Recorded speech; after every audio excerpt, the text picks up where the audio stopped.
Ok. Bem, bom dia a todos e uma boa noite, praticamente, também ao Tadani, lá na Índia, que hoje vai nos abrilhantar, né, com mais uma palestra. Né? Eu tenho buscado sempre trazer profissionais de renome, e o Tadani é uma dessas pessoas que hoje está como gestor de globalização da IBM na Índia, na cidade de Pune, em Maharashtra. Maharashtra. Maharashtra, isso, saiu certinho. Índia, né? Na IBM daquela região.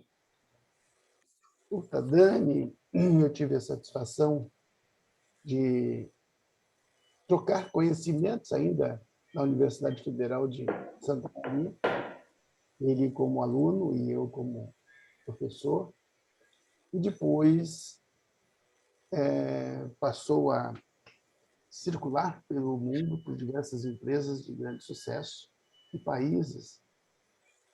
E depois o Tadani não retornou ao Brasil definitivamente. Eu vou ligar meu áudio, viu? Meu vídeo, então não fiquem passando aqui toda hora. Opa, alguém gritou aí. Então, passou pelo Finlândia, Canadá, Portugal, México, dentre outras, né? E hoje está na Índia, Alemanha, República Dominicana, e é, sem dúvida, um dos profissionais mais respeitados na área de globalização e de marketing, e vai nos abrilhantar com esta palestra aqui pelo Zoom, e depois vai ficar disponibilizada para os que não tiveram a oportunidade de assistir durante a apresentação do Tadani, que serão os privilegiados a fazerem perguntas, tirarem dúvidas. Então, o Tadani é, sem dúvida, um dos profissionais formado em administração pela Universidade Federal de Santa Maria, e que todas as palestras que até hoje eu tive a oportunidade de participar do Tadani foi, sem dúvida, muito gratificante para se somar conhecimento. Então, meu amigo Tadani Carnim, quero ouvi-lo, né, e aprender novamente muito contigo sobre gestão, sobre a tua trajetória, sobre todos os ensinamentos que tu tem para futuros gestores que estão fazendo essa disciplina. Para nós, docentes, aprender muito sobre o eu, que tu tens formas e formas de nos ensinar. Uma boa palestra, mais uma vez. Já antecipo o agradecimento da Dani, porque, sem dúvida, és uma das pessoas que eu trago no lado esquerdo do peito, e tenho sempre a satisfação de ter um amigo como Tadani. Boa palestra, Tadani. Muito obrigado, professor Rudimar. Em primeiro lugar, agradecer o convite, né, do professor e amigo, agradecer o convite da Universidade Federal de Santa Catarina, que me é tão querida. Sabes que quando eu estava no terceiro ano da faculdade de administração em Santa Maria, eu fui para Florianópolis nas férias e me apaixonei tanto pela ilha que, quando voltei, meu sonho era conseguir transferência para a Federal de Santa Catarina. E felizmente seguimos de outras maneiras, né, conectados. E sempre é uma alegria estar aqui, poder compartilhar um pouco de conhecimentos e experiências, principalmente com as nossas universidades públicas, da qual eu sou grato e feliz egresso, né? Ela nos brinda enormes possibilidades de desenvolvimento, de crescimento, de transformação, que servem como base para a nossa carreira profissional e muitas das decisões que tomamos também pessoalmente.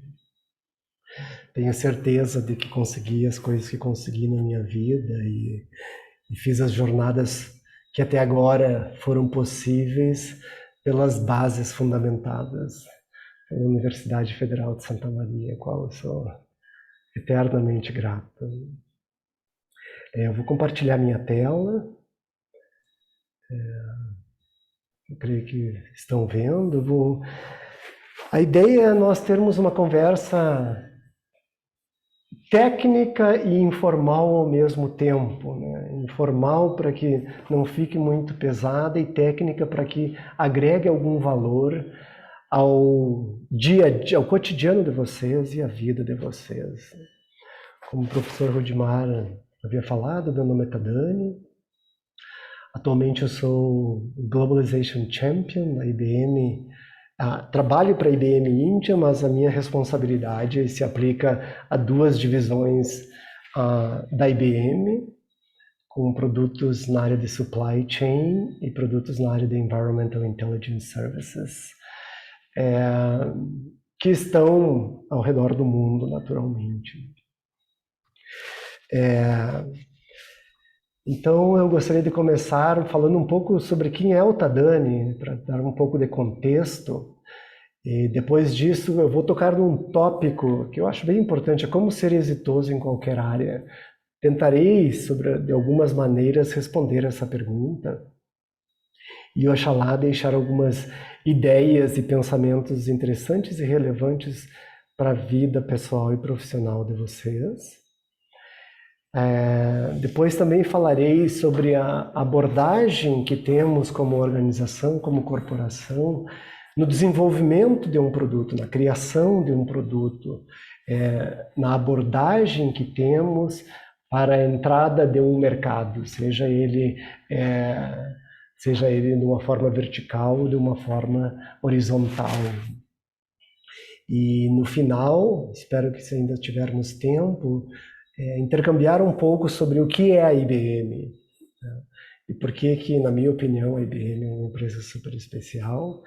E, ao mesmo tempo, também, no final, já adianto o objetivo, é convidar todos vocês a trabalharem na IBM.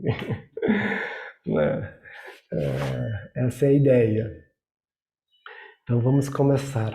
Aqui um pequeno resumo profissional. Espero que vocês estejam enxergando a tela. Por favor, dá um sim aí. Sim, estou conseguindo ver bem. Muito obrigado. Como o professor Rudimar compartilhou, eu sou administrador de empresas, assim como muitos de vocês serão. Então, em breve, seremos colegas, né, de uma profissão extremamente interessante, de uma profissão nunca chata, de uma profissão sempre passando por diversas transformações, reestruturações e reorganizações, o que naturalmente demanda de cada um de nós como profissionais de mercado. Ô, Rô, tu conseguiu o número para mim ou eu vejo no Notes? Do Ricardo? Por favor, Isso. aí o som. Eu tenho a possibilidade de... Ana Paula aqui, tá? Já coloquei ela em silêncio. Essas ferramentas têm algumas vantagens, né? Uma delas também um ditador contra o host. Então, essa demanda pela nossa constante qualificação é uma realidade que se aplica à vida de qualquer profissional. E, naturalmente, quanto mais a pessoa sobe no ambiente organizacional, seja ela uma empresa privada, seja ela uma empresa do terceiro setor, seja ela uma empresa pública, né? Mais e mais qualificações e atualizações elas demandam da gente. Alguns países que eu já morei na Finlândia, no México, na Espanha, na Alemanha, na Bélgica e atualmente eu moro na Índia. E todos esses países eu morei por questões de trabalho, por causa das empresas que eu trabalhei, que eu já compartilharei com vocês.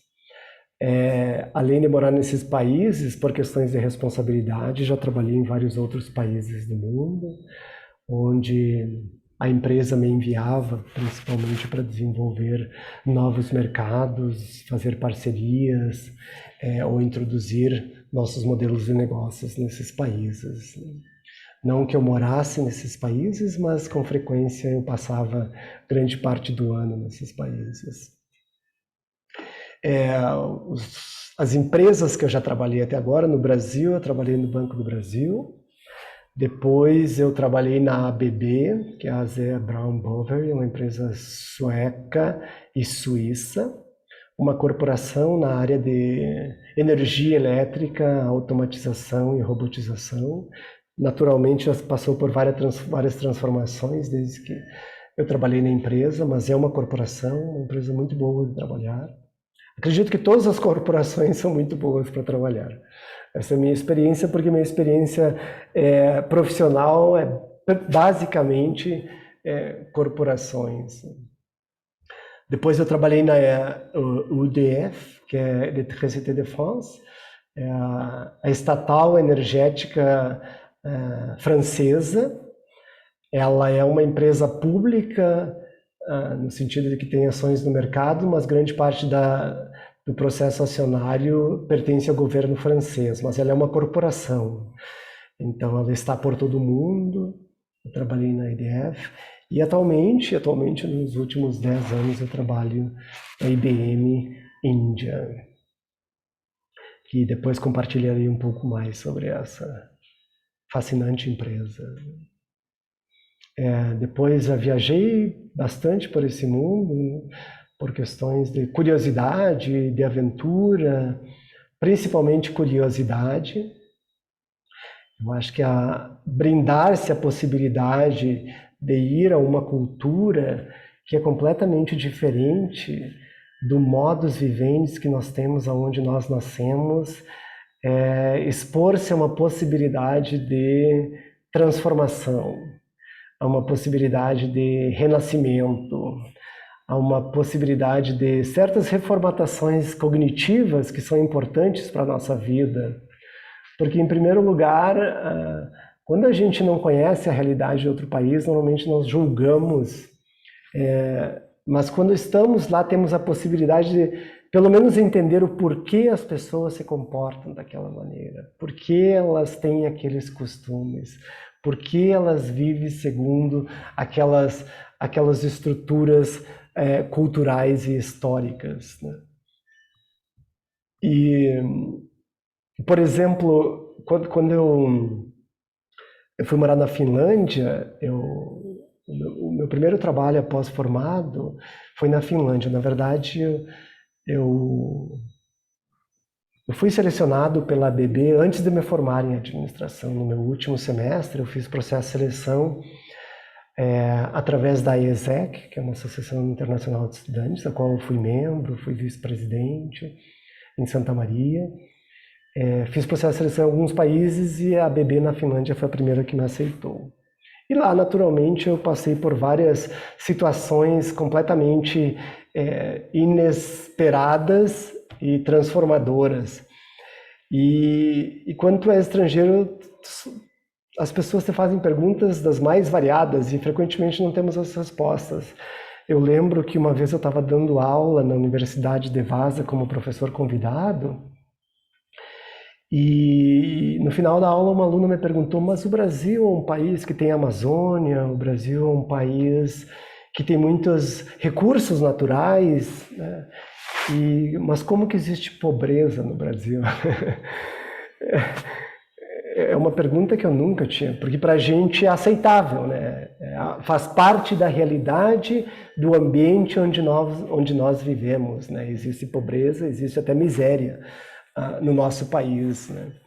Porque para eles isso é impensável, visto que eles não têm essa riqueza natural, eles não têm essa riqueza de recursos que o Brasil tem, mas também não tem pobreza, né?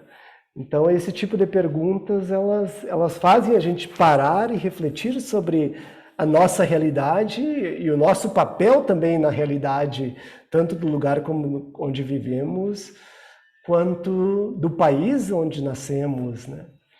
Então, é importante viajar, e se não puder sair do país, né, viaje a outra cidade, viaje a outro estado. Eu lembro que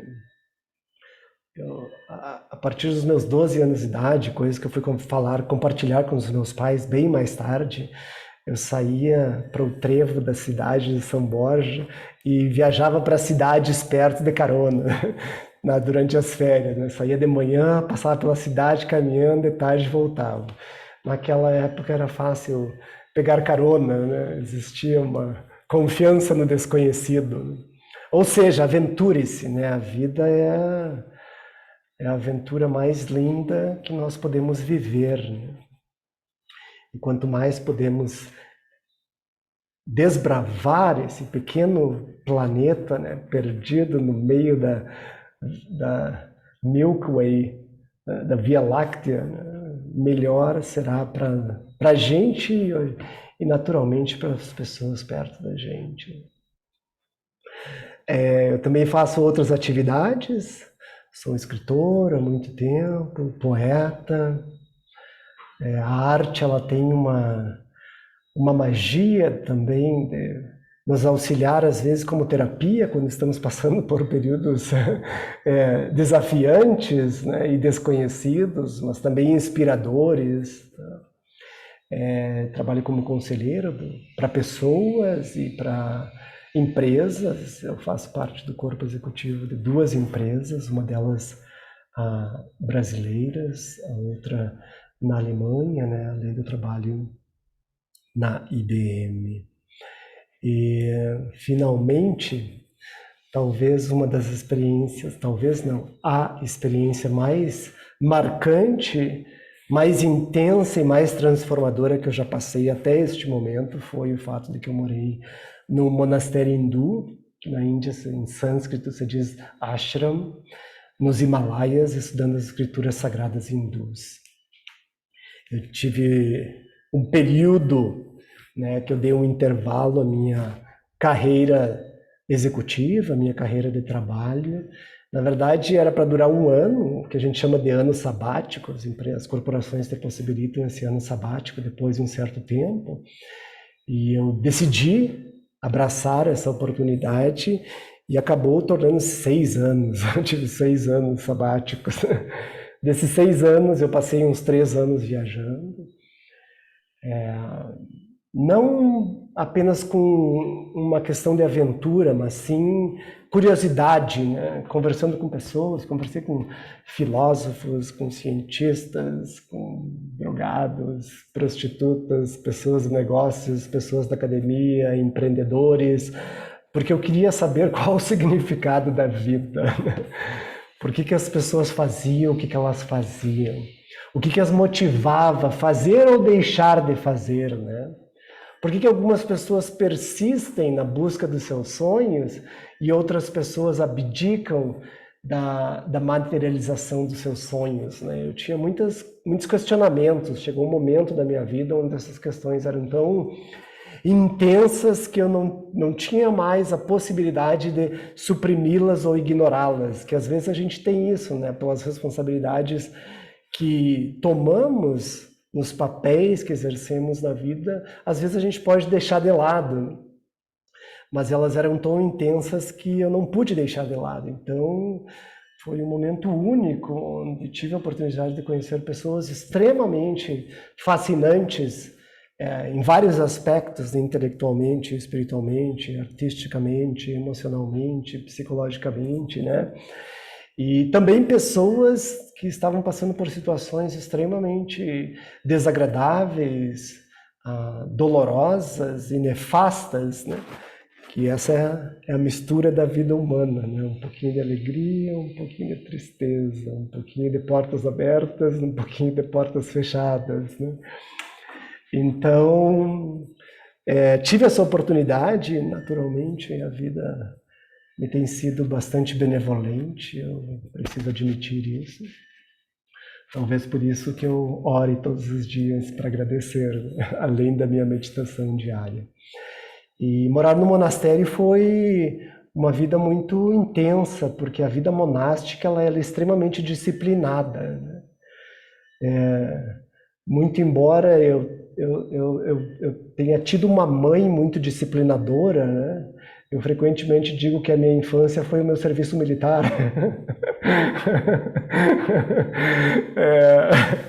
Então, a vida monástica ela tem essa disciplina, né, de acordar todos os dias às 4h30 da manhã, né, ir para o templo, fazer as orações, meditação e depois estudos. Todos os dias, né, de segunda a segunda ou de domingo a domingo, sem intervalos. Das 4h30 da manhã às 9 da noite, teu dia ocupado. Né? E assim passei. É impressionante como a gente se adapta e essa nova realidade se torna extremamente gratificante, né, e reveladora. Foi tão intenso que eu lembro que quando eu saí do monastério e voltei para o mercado de trabalho, aqui na Índia, normalmente o horário de trabalho é entre 9 da manhã e 5 da tarde para as empresas de tecnologia, né? Aí eu fiquei pensando, nossa, tu só trabalha das 9 às 5, né? Tu tem entre 5 da manhã às 9 da manhã e às 5 da tarde às 10 da noite para fazer um monte de outras coisas, né? Então, isso foi também uma parte muito interessante dessa vida monástica, né? Que hoje em dia também dou aula, né? Esqueci, professor nessa área, que eu acho que eu coloquei aqui. Né, os ensinamentos que eu aprendi, né, que tem uma metodologia de ensino oral, né, uma tradição milenar de ensino, como os antigos filósofos, né, de mestre para discípulo, que se torna um mestre para discípulo. Então, eu também sigo essa tradição, tenho vários alunos. Atualmente eu ensino somente inglês, sânscrito, que é o idioma oficial das escrituras sagradas, e inglês, né? Ainda não ensino em brasileiro, em português. Né? Uma breve apresentação e aqui uma dica, né? Viva para fazer a diferença. A possibilidade ou o limite do que a gente consegue materializar na nossa vida está dentro dessa caixinha aqui. E eu falo isso sobre várias perspectivas, né? Eu lembro quando eu era adolescente ou jovem, eu pensava, né, lia sobre aqueles filósofos, eu iniciei o curso de filosofia na Federal de Santa Maria, mas não concluí. E tu lia sobre aqueles filósofos, eram pessoas que faziam várias atividades na sua vida, né? E eu ficava pensando, nossa, tudo isso é possível, né? Se alguém faz, eu sempre pensei, se alguém faz é porque eu também posso fazer. Talvez tenha que me esforçar mais porque eles têm algum talento que eu não tenho. Mas que é possível, né? Ou seja, é possível ser uma pessoa acima da média. Né? Em outras palavras, né? Tenha sonhos, tenha ambições e tenha os objetivos que te tirem de ser mediano, né? Medíocre, né? Ordinário, porque todas as pessoas têm a possibilidade de ser extraordinárias. A infância demonstra isso, porque toda criança é extraordinária só com a presença, né? Tem um monte de adultos numa festa, chega uma criança, a criança vira o centro da atenção, sem fazer nenhum esforço, né? Apenas por estar ali já é o centro da atenção. Então, permaneça com essa essência de ser o centro da atenção, por ser extraordinário, né? Por ser belo, né? Por ser algo que as pessoas gostem de estar perto. E isso é possível, com ou sem os obstáculos, os percalços naturais da nossa vida, ou os desafios, né? Talvez a palavra mais adequada é desafios. Desafio significa que eu tenho a possibilidade de ir atrás e ser exitoso nesse processo. Essa é uma pequena apresentação sobre Tadani. E agora eu gostaria de compartilhar com vocês algumas ideias, né? Deixa eu ver aqui, porque eu estou bloqueando a minha própria tela. Tá. Como ser exitoso em qualquer área de trabalho, né? E em qualquer papel que a gente exerça, né? Quanto mais a gente cresce, mais papéis vamos assumindo, né? Atualmente, muitos de vocês são estudantes, filhos, né, namorado, namorada, esposa, esposo. Poucos de vocês são pai e mãe, né? E talvez alguns de vocês já estejam trabalhando ou fazendo estágio.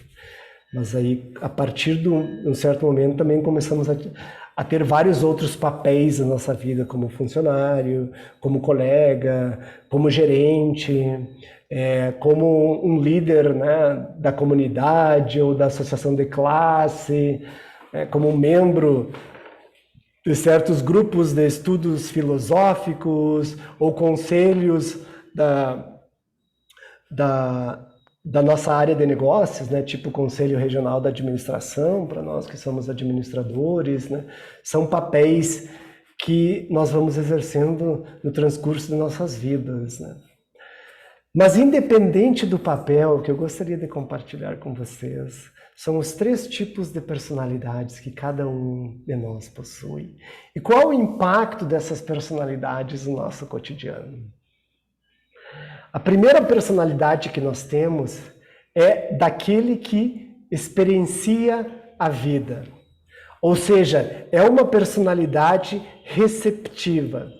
É uma personalidade que é passível aos estímulos do mundo externo, né? E no mundo externo existe aquele contraste, aquela multiplicidade, aquela diversidade que somos expostos através dos nossos sentidos, né?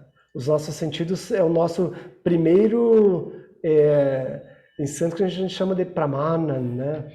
O primeiro meio de obtenção de conhecimentos, né? Os olhos nos ensinam sobre formas e cores, os ouvidos nos ensinam sobre sons, o nariz nos ensina sobre aromas, fragrâncias e cheiros, a boca sobre sabores, né? E o corpo sobre texturas e temperaturas, né? Então, sobre através da percepção direta, nós abrimos os olhos e veja, está claro, está escuro, né? Tem um som que eu gosto, tem um som que eu não gosto. Esse sabor é desagradável, ele é muito ácido, ele é muito doce. Então essa é a primeira maneira como nós obtemos conhecimento e através desses sentidos nós nos expomos a experiência do mundo externo. E uma característica muito interessante que é importante, e aqui eu gostaria que vocês prestassem atenção porque é muito importante, o mundo interno ele possui uma característica onde ele é imprevisível, onde ele é incontrolável. E essas 2 características do mundo, imprevisível e incontrolável, são muito importantes entender porque seremos expostos a situações que não gostamos. Seremos expostos a situações que serão desagradáveis. Seremos expostos a situações onde o resultado que nos será apresentado não é o que desejávamos. Ou seja, o mundo é uma peça de teatro que funciona por si só, independente da minha volição. A minha volição tem um papel quase ínfimo em toda a estrutura dessa peça de teatro que chamamos de vida. Então, por que é importante entender essa personalidade daquele que experiencia? Porque assim podemos nos dar a oportunidade de observar a vida como ela é, ao invés de querermos que o mundo seja aquilo que a gente quer. Porque a partir do momento que eu espero que uma pessoa se comporte de uma maneira X frente à minha pessoa e aquela pessoa não se comporta daquela maneira, o que acontece com a minha personalidade que experiencia? Eu me sinto ignorado, eu me sinto insultado, eu me sinto desrespeitado. E quando isso acontece, a minha capacidade, essa avalanche emocional, ela toma conta da minha personalidade e ela frequentemente inibe a minha possibilidade de atuar de uma maneira proativa frente às situações que a vida me apresenta. né? E isso é muito comum na vida humana, porque nós ainda temos um grau, um quociente emocional que precisa bastante fortalecimento, bastante desenvolvimento, bastante reforçar, né? Porque nós esperamos que o mundo se comporte de uma maneira que vai me deixar feliz, contente. Mas quanto mais responsabilidades assumimos na nossa vida, mais momentos incontroláveis e imprevisíveis aparecerão na nossa vida. Então, um ponto bem importante que eu gostaria de deixar mensagem para vocês é: a vida é feita de muitos mais momentos incontroláveis e imprevisíveis do que momentos controláveis e previsíveis. Principalmente no que tange ao mundo externo com relação a gente. Eu gostaria de ter aquele trabalho não deu. Eu gostaria de casar com aquela pessoa se apaixonou por outra pessoa. Eu gostaria de ser promovido, a promoção foi para outra pessoa. Eu gostaria que esse político, se ele fosse eleito, outro político foi eleito. E assim por diante. Eu gostaria que a ideia que eu apresentei para um desenvolvimento de produto fosse aceita, mas eles compraram outra ideia. Eu gostaria que a minha esposa ou meu esposo se comportasse dessa maneira, nessa situação, mas eles se comportam de uma maneira diferente. Eu gostaria que meus filhos fossem dessa maneira, mas meus filhos não são aquilo que eu esperava. A vida é cheia de muito mais dessas oportunidades, dessas possibilidades, do que realmente aquilo que eu quero. Então, ciente disso, o que eu posso fazer? Eu posso reforçar a minha estrutura emocional para poder lidar de uma maneira muito mais objetiva e mais clara com as situações que a vida apresenta e que não são as quais eu desejava, né? Então é importante saber dessa personalidade receptiva e frequentemente reativa que possuímos, que é o ser que experiencia a vida. A outra personalidade é aquele que faz. O ator, né? Aquele que tem que fazer o projeto, ele vai lá e escreve o projeto. Aquele que quer trabalhar para a IBM e vai lá no site da IBM, né, e procura, preenche o seu currículo ali. E ele vai lá com toda... E ele ou ela, né? Quando eu falo ele aqui, é ele ou ela, né? Ela, principalmente, a IBM está num processo massivo de recrutação de mulheres, né, nos últimos 5, 6 anos. Né? Porque, convenhamos, né, a mulher é muito mais inteligente que o homem. Né? Felizmente a gente já se deu conta. Né? Então vamos contratá-las. Né? E vai lá e coloca todas as informações mostrando o melhor de si para ser um potencial futuro funcionário da IBM. Né?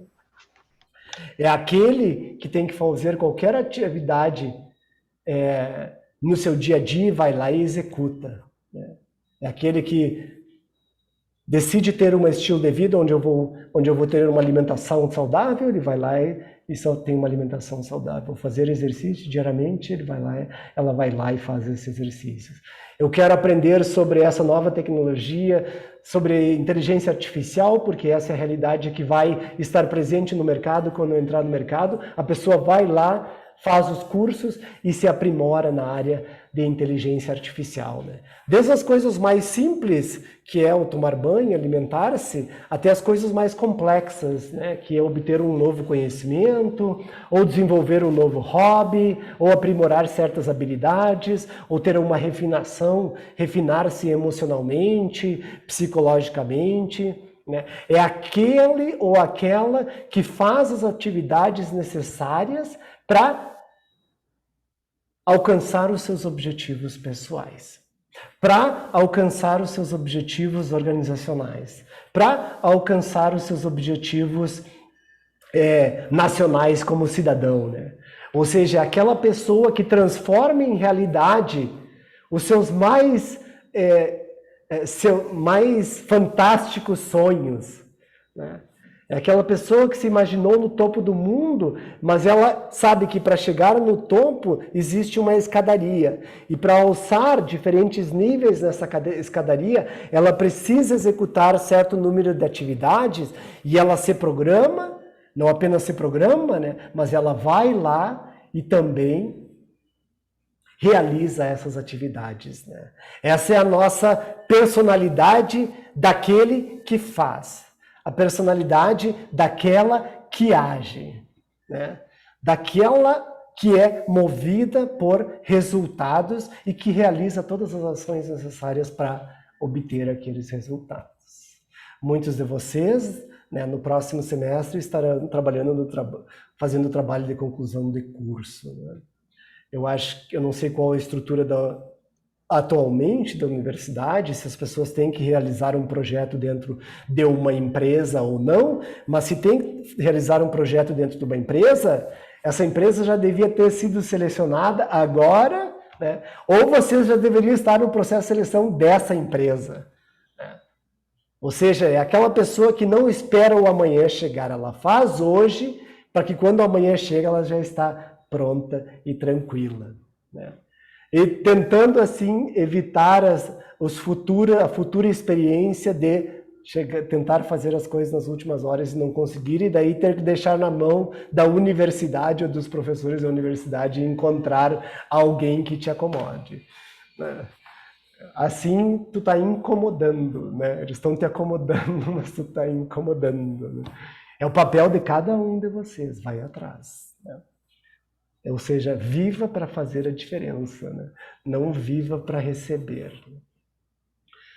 E finalmente, né, a outra personalidade é aquele que aprende, né?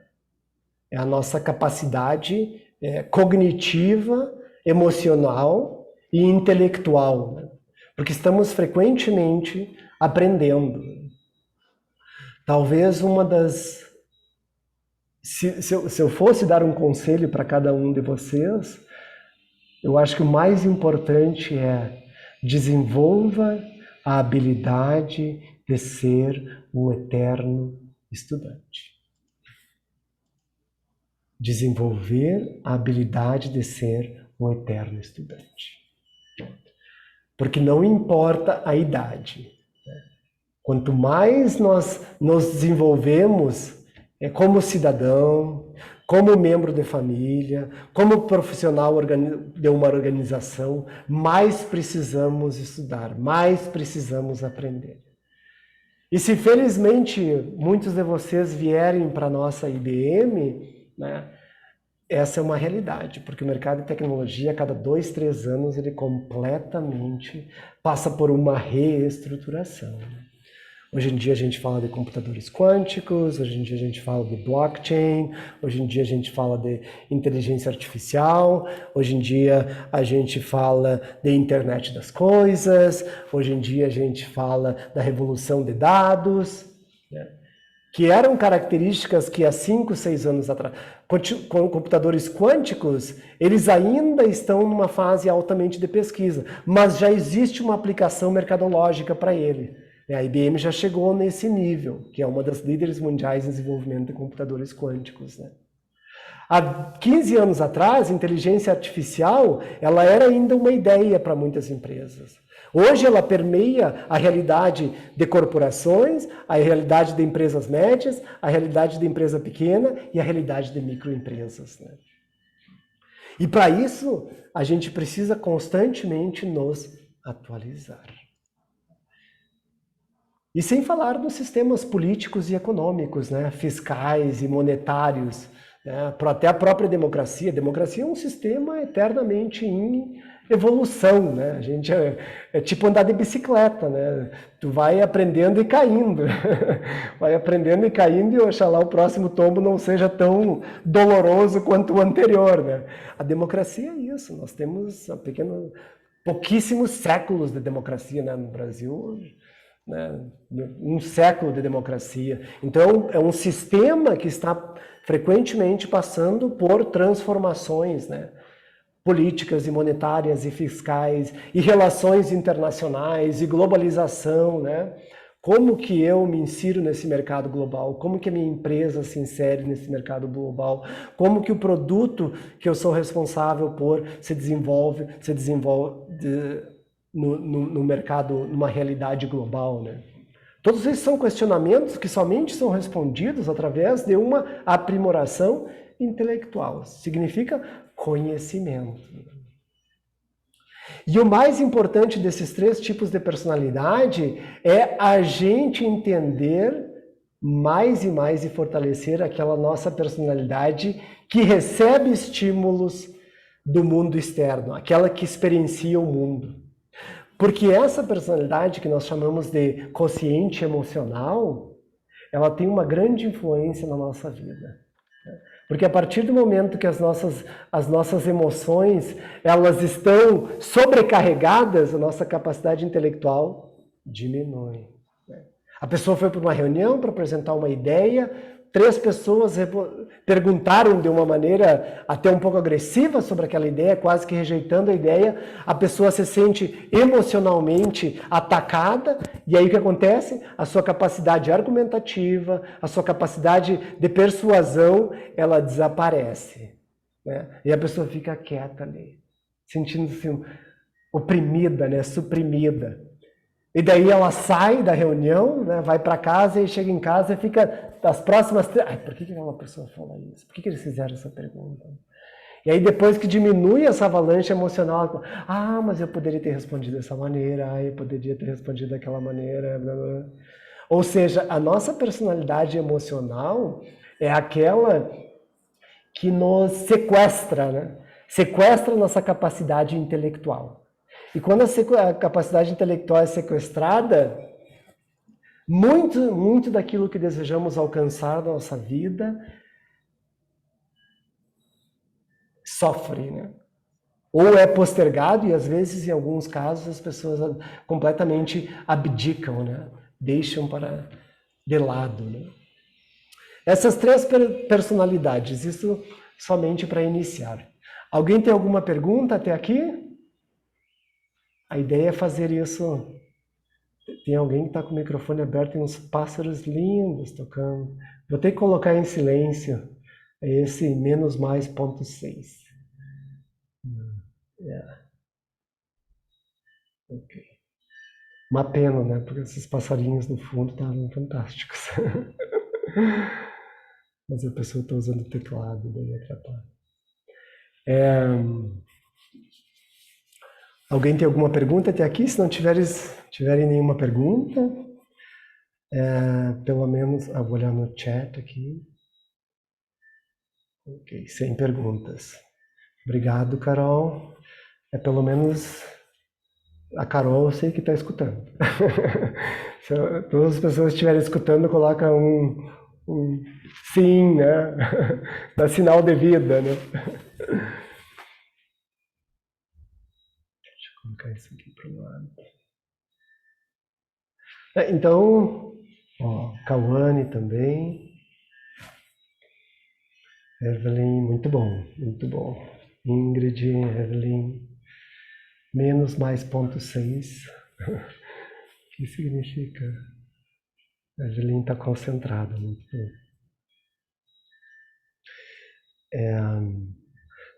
Então agora estamos cientes dessas nossas personalidades e a base da nossa conversa até então, né?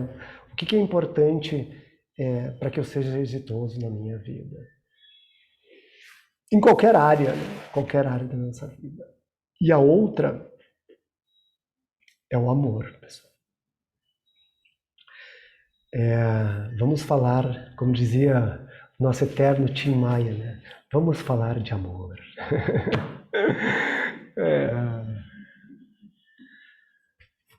Aquela música também do Renato Russo, né? Sem amor eu nada seria. Amor. Por que amor? Eu criei um curso de desenvolvimento de liderança executiva, né? Que eu dou dentro da IBM e também quando vou no Brasil para empresários e empresas, sobre hábitos importantes para as pessoas terem uma vida mais harmônica e mais próspera, né? E normalmente eu começo com o amor, né? Frequentemente as pessoas ficam um pouco perplexas com a ideia de falar de amor para executivos, né, para pessoas na área numa realidade de mercado. E normalmente no final do curso, quando as pessoas dão as suas respostas, os seus feedbacks, o que mais toca a eles é o amor. Por quê? Porque nós nascemos do amor, né? Nós somos filhos do amor, né? Os nossos pais fizeram o amor e aqui estamos. Né? É a essência de tudo na nossa vida. Né? Mas quando eu quero ser um pouquinho mais detalhista sobre o que eu quero dizer com amor. Né? Amor, sobre a perspectiva dessa nossa conversa hoje, é aquilo que desejamos alcançar na nossa vida. Aquilo que me faz sair da cama às 4, 5, 6 horas da manhã, ao invés de ficar dormindo. Aquilo que me permite estar acordado até 1, 2, 3, 4 da manhã, sendo que no outro dia eu vou acordar às 4, 5, 6 horas da manhã. Ou seja, um amor pelo objetivo, um amor por aquela visão, um amor por aquela ideia de nós mesmos no futuro. Então, aquela ideia que nós temos de nós mesmos no futuro, o que a gente faz? A gente traz ela para o presente. Né? Então, ela deixa de ser um objetivo a médio prazo e a longo prazo, e ela se transforma no amor pelos meios pelos quais eu chegarei na minha futura visão. Ou seja, a minha visualização é ser um administrador de empresas, isso 4, 5, 6 anos atrás para cada um de vocês. Só que para me formar em administração de empresas, eu preciso passar para o 1º, 2º, 3º, 4º, 5º, 6º, 7º, 8º semestre da faculdade de administração. Eu tenho que estudar psicologia, eu tenho que estudar custos, eu tenho que estudar contabilidade, eu tenho que estudar matemática financeira, eu tenho que estudar estatística, eu tenho que estudar recursos humanos, eu tenho que estudar administração de produção, eu tenho que estudar administração financeira, eu tenho que estudar marketing, naturalmente, principalmente para essa aula de hoje. Então, todos esses estudos, eles são meios que me levarão ao objetivo final, que é ser um administrador de empresas. Ou seja, o amor que eu tenho por aquele eu no futuro, sendo um administrador de empresa, se transforma num amor pelos meios que me levarão, pelo caminho, pela jornada, pelas atividades necessárias a alcançar esse objetivo que eu tanto almejo. E nessa jornada eu vou trilhando também caminhos distintos que enriquecem essa minha visão. Seja ele por meio de trabalhos como trainees em empresas, seja eles trabalhando para uma empresa, que a minha realidade, eu trabalhei durante toda a faculdade, né? Então, tu conseguia casar essa realidade entre o mundo teórico e extremamente rico da universidade, né? Que é o nosso conhecimento intelectual, que é a fundação para a manifestação das nossas ideias, criações e inserções no mundo organizacional, e a realidade das empresas, né? Seja ela por meio de pesquisas, ser um pesquisador na universidade, seja ela por meio de ser membro do diretório acadêmico, ser membro da IESEC, ser membro da empresa júnior que tem na universidade. As possibilidades são infindas, né?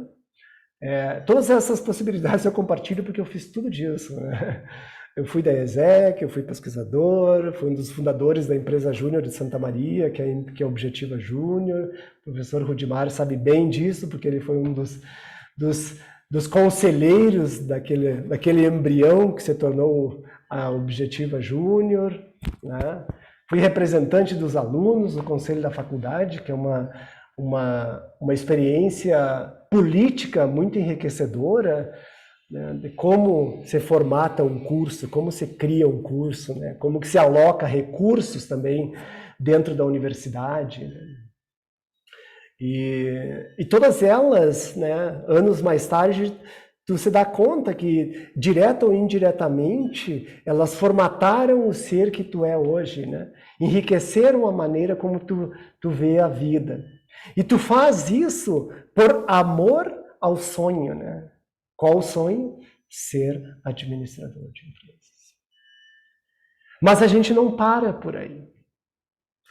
Por que eu amo fazer o que eu faço? Porque no final do dia, o objetivo principal da maioria das pessoas é fazer aquilo que a deixa feliz. Fazer aquilo que a deixa contente. Fazer aquilo que a deixa satisfeita consigo mesma. Por quê? Porque, acima de tudo, o que eu mais amo nesse mundo sou eu mesmo. O que eu mais amo nesse mundo sou eu mesmo. Não estou falando sobre egoísmo, né? Não estou falando sobre uma visão cêntrica, mas estou falando sobre aquela ideia de autossatisfação, né? Que na pirâmide de Maslow, né, vem através da autorrealização. Né? Depois que tu consegue satisfazer as necessidades básicas, né? Necessidades de sobrevivência e as outras necessidades de segurança, né? Qual é o objetivo principal? É a autorrealização. A autorrealização significa eu conseguir manifestar a plena potência de todos os meus talentos e das minhas visões. Nesse caso, eu faço isso porque eu me amo. Eu me sinto satisfeito, depois de esforços contínuos, né, chegar àquele lugar onde eu desejava chegar.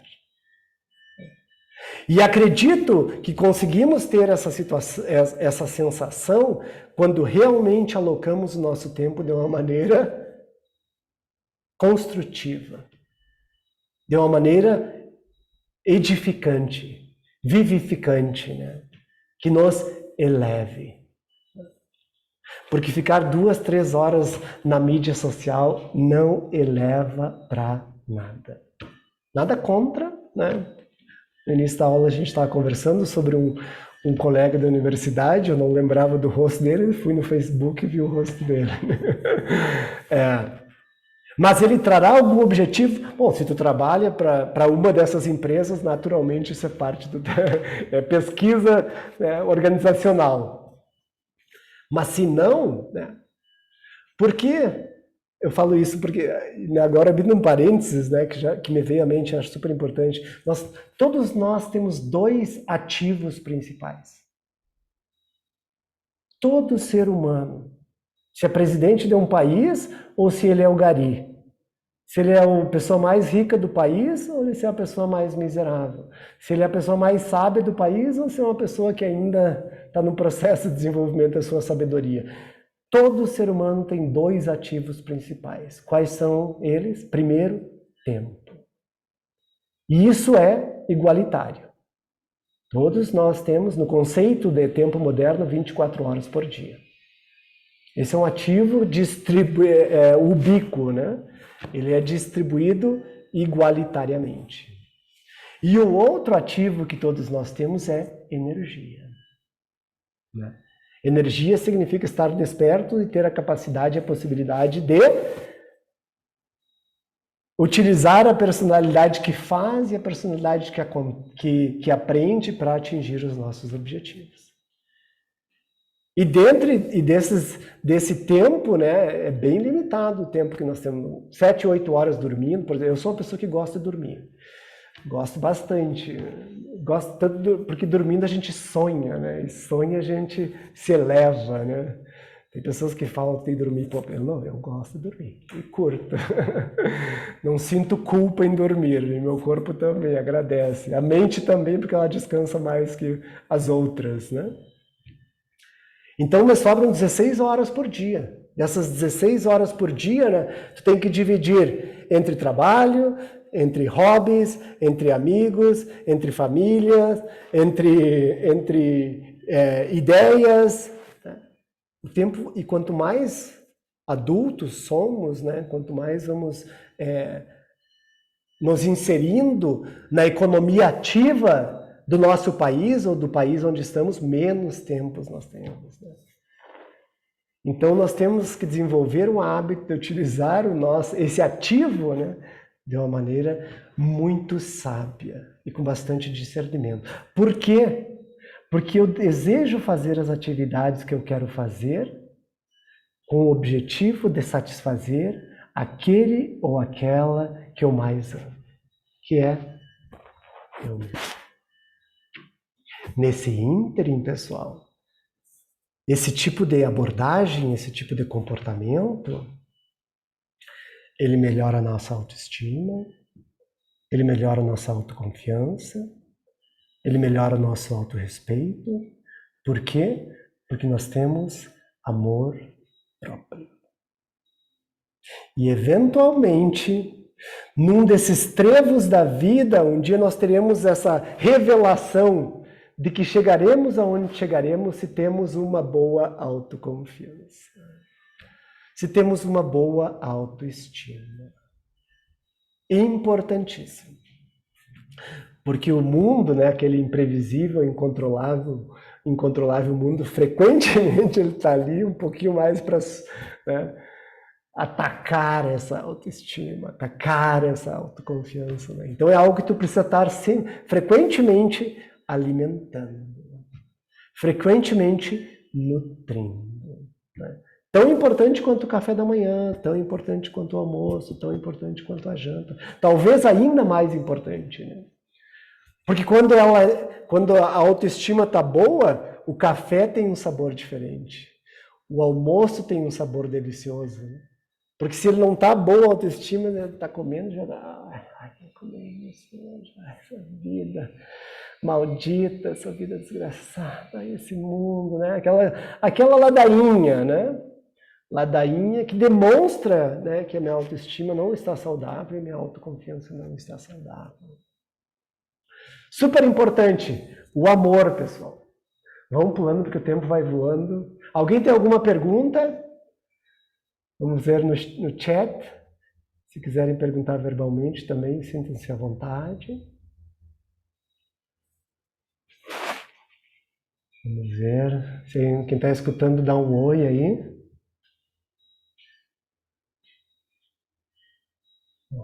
Carol é sempre a primeira. Muito bom. O Everson, tudo ok? Muito bom. Então vamos para mais um passo.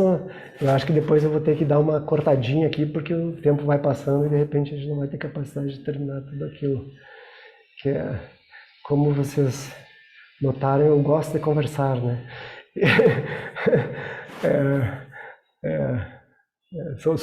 Me sinto afortunado, né, por ter tido vários mestres, né, tanto na universidade quanto na minha vida monástica, que encheram essa mente com algumas ideias interessantes e com histórias construtivas. Né? E sou muito grato aos meus mestres. Né?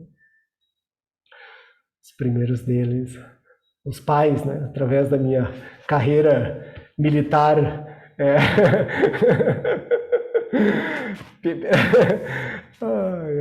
depois os professores na escola. Bom, seguindo,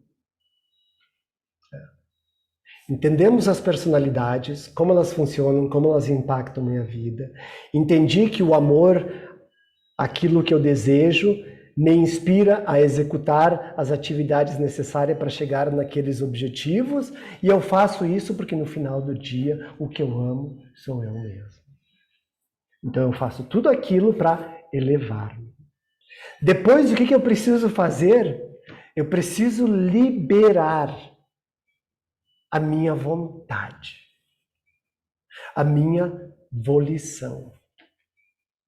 Eu preciso, na verdade, ampliar a minha visão de mundo. Porque a vida, infelizmente, se eu fosse fazer uma analogia, a vida é um processo de afunilamento. Quando nascemos, o mundo está ali à nossa espera, né? Não temos religião, não temos partido político, não temos time de futebol, não temos ideias políticas, não temos ideias econômicas, né? Não tenho maneiras de comportamentos, maneiras de se vestir, maneiras de atuar, como eu viver a minha vida, como não viver a minha vida, né? Aí eu vou para uma escola, né, primária. Aí aquela escola é diferente de todas as outras escolas da cidade, com a sua metodologia de ensino, com os seus valores, que nem sempre são os mesmos. E daí dentro daquela escola, eventualmente eu começo a sair com um grupo de pessoas, que não são os outros colegas. Aí eventualmente eu tenho que escolher uma profissão, escolhi ser administrador, que significa que eu não sou engenheiro, não sou médico, não sou dentista, não sou fisioterapeuta, não sou oceanólogo, não sou biólogo, não sou químico, não sou físico. Né? A vida é, infelizmente, um processo de afunilamento. Né? E aí, frequentemente, quando a pessoa sai da universidade, ela já está com a vida definida. É isso que eu quero fazer, com essa pessoa que eu vou casar, essa é a minha visão política, essa é a minha equipe de esportes, esse é o tipo de amigos que eu quero ter. Né? E daí ela vive naquele mundo extremamente afunilado, restrito e rígido, né? Por isso que as pessoas vivem intensa, né? Porque é contra a sua própria natureza. É contra a sua própria realidade. A criança é curiosa por natureza. Ela tudo quer saber, ela tudo está interessada. Tudo é novo, né? E essa capacidade as pessoas perdem com o passar do tempo. E quando elas vão restringindo as suas visões de mundo, elas vão restringindo a possibilidade de escolhas. O mundo delas vai se tornando tão pequenininho, que um dia ela acorda, ela se sente enjaulada, né? Presa. Na sua própria prisão, que foi ela que construiu, né? E daí precisa tomar remédio para dormir e depois remédio para acordar. Uma vida extremamente artificial. Tem um monte de gente vivendo assim. Né? Que bastaria apenas abrir um pouquinho, né, aquela visão. Existe um mundo lá fora diferente do qual eu vivo. E se não existe oportunidade para mim aqui, eu vou buscar a oportunidade onde ela está. Né? Eu lembro quando eu entrei na universidade, né, aquela visão, assim, a faculdade ela é linda por causa disso, né? Ela expande os horizontes, né? Principalmente na Federal. O meu sonho era trabalhar na melhor empresa de Santa Maria. Depois do primeiro semestre, né, eu tive introdução à administração com o professor Lemos. Né?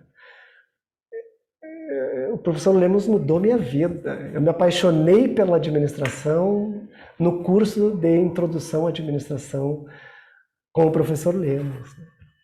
E em 4, 5 meses ele abriu o mundo frente aos meus olhos, né? E eu lembro que nas primeiras férias, já consegui um estágio em Porto Alegre, né? E aí fui. Aí eu lembro, não, mas então quando eu me formar eu posso trabalhar em Porto Alegre, que é a capital do estado, né? Que é ali onde estão as empresas, ali onde está o processo decisório, ali onde estão as pessoas que influenciam a economia regional, né? Depois de um tempo, né, com as viagens que a gente estava conversando com o professor Rudimar antes, né, as viagens de estudo, né, a gente foi para São Paulo, aí eu vi, nossa, né, tem tantas empresas, corporações, bolsa de valores, e eu conversando com as pessoas, falei, nossa, mas eu posso trabalhar aqui também, né? Então, São Paulo já se tornou uma nova possibilidade, né? Uma nova vontade, um novo desejo que antes ele não existia. Eventualmente, entrei na AESEC, que é uma associação internacional de estudantes, E aí comecei a conviver com estudantes que estavam fazendo intercâmbio em Santa Maria, né, que estavam trabalhando nas empresas locais, todos eles estudantes em seus próprios países. E daí nas nossas conversas, nas nossas festas, nos nossos estudos, nas nossas reuniões, tu vai se dando conta que jovem é jovem em qualquer lugar do mundo, né? As mesmas dúvidas, os mesmos medos, as mesmas fantasias, né? E tu fala, não, mas se eles são assim lá, eu também posso ir para lá, né?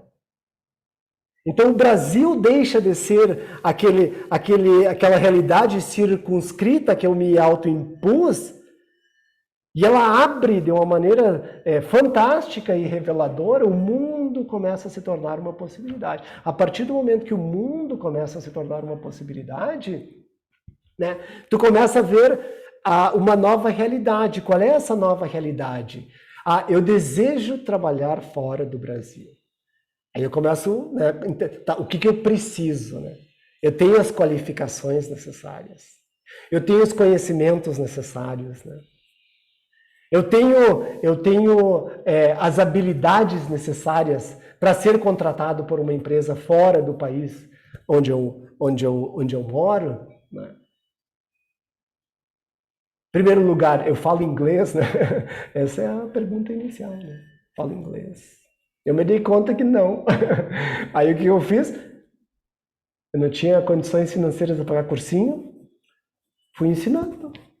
Comprei um dicionário de inglês, aquele de bolso, né? Aí pegava as músicas, eu gosto muito de rock and roll, né? Escutava Led Zeppelin, The Doors, Deep Purple. Aí eu pegava as músicas e ia traduzindo. Assim eu fui aumentando o meu vocabulário de inglês, né? E depois, com intercâmbio, conversando com os estudantes estrangeiros, fui aprimorando, né?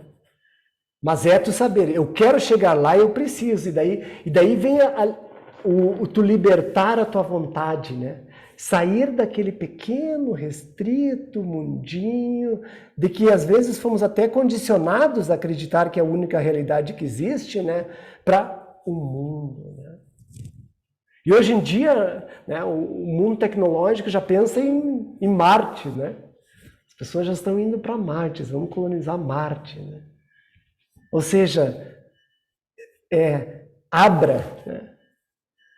Senão, no final da vida, a gente vai se tornando tipo aqueles cavalo de corrida, né? Precisa de viseira. Né?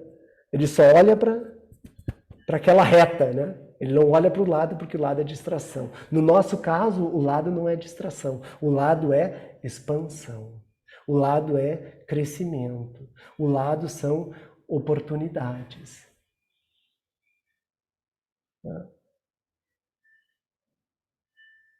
E depois, conhecimento, esse que dá para pular. Senão a gente vai...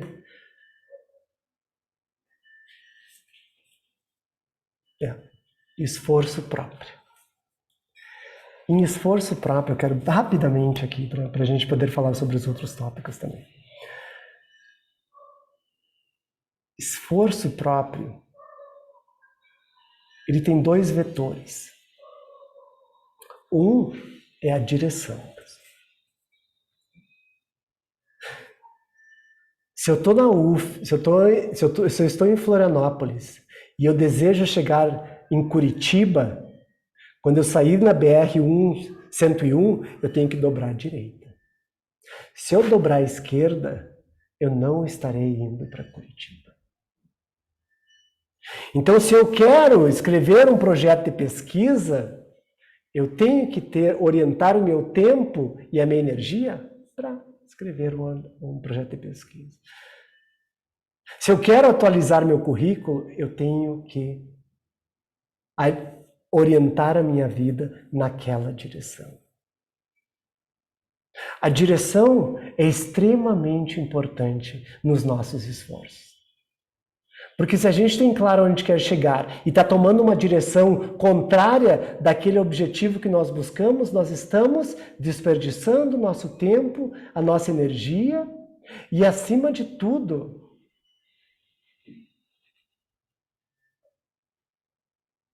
nós estamos esbofeteando a nossa autoestima.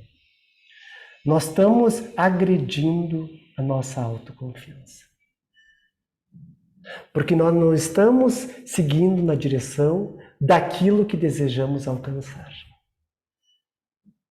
Porque sonhar, na ideia de evolução, todos nós sonhamos, mas também temos que ser práticos. Esse sonho, eu preciso de uma direção para chegar lá.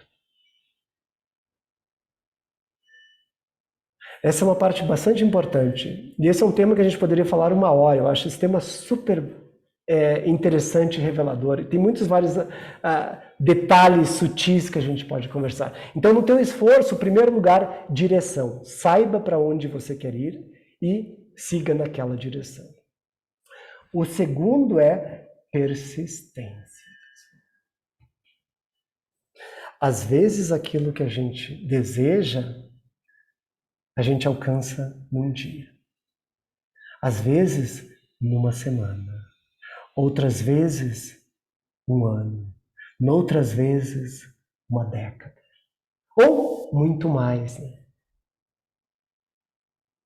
Ou seja, faça um compromisso contigo mesmo e siga. Porque a realidade nos demonstra que frequentemente as pessoas se esforçam um pouquinho, não conseguem aquilo que desejavam, acabam desistindo. E nesse exato momento onde a gente desiste de persistir nos sonhos que desejamos alcançar na nossa vida, o que a gente está fazendo? A gente está nos tornando menos e menos e menos e menos.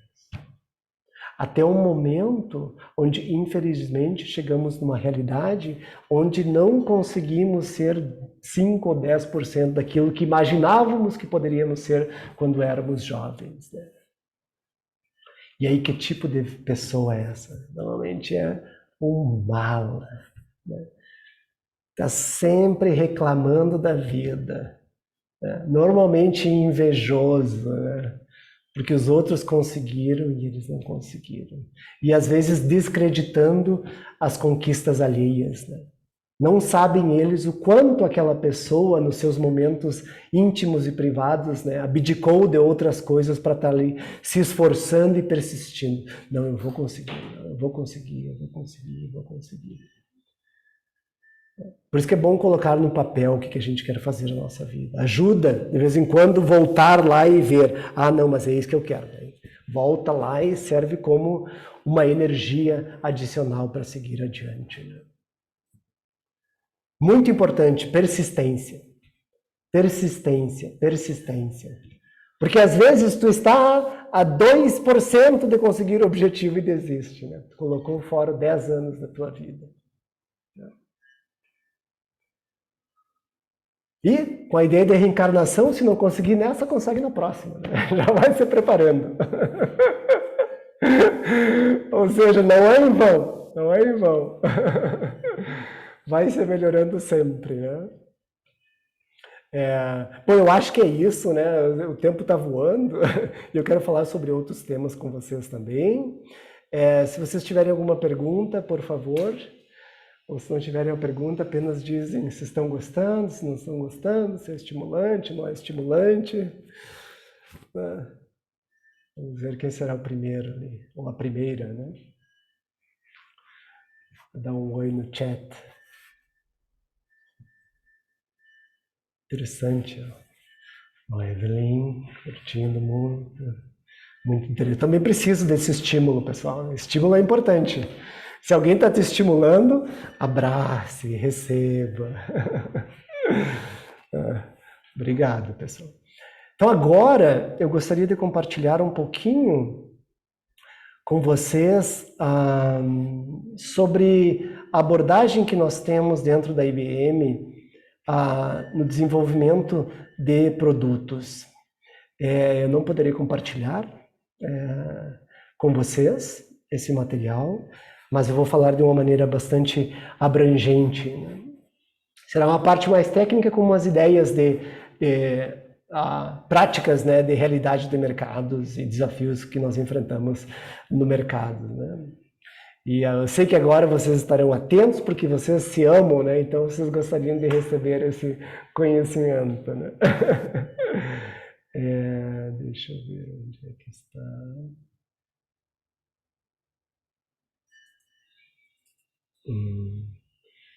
Aqui.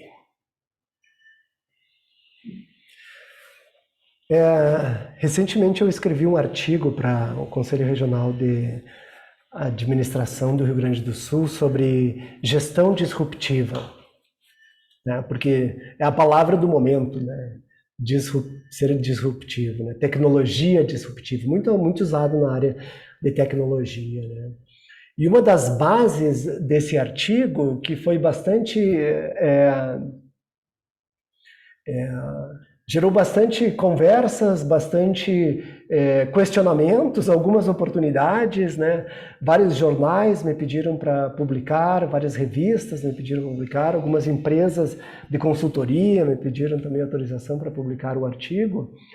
E uma das bases desse artigo, ela considera o fato de que nesse mundo extremamente complexo, neste mundo extremamente...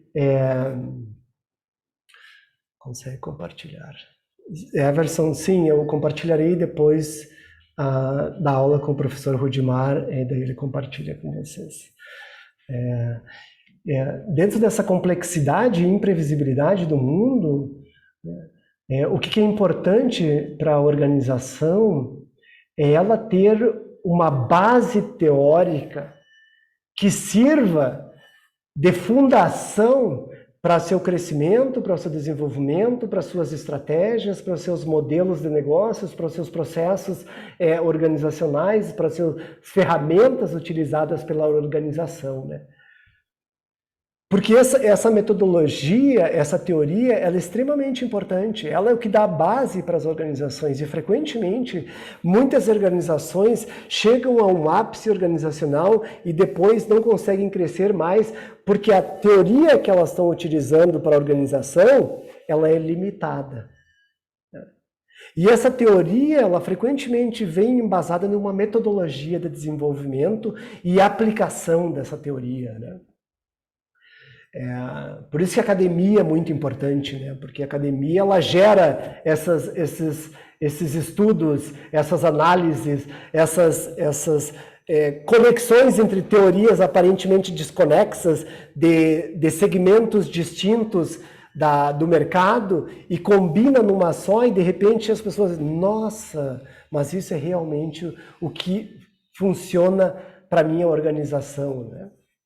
E corporações, todas elas funcionam basicamente em diferentes tipos de teorias e metodologias que estão frequentemente sendo alteradas, modificadas e adaptadas, né, para a realidade organizacional. E na maneira como nós abordamos o mercado também existe uma metodologia interna, né?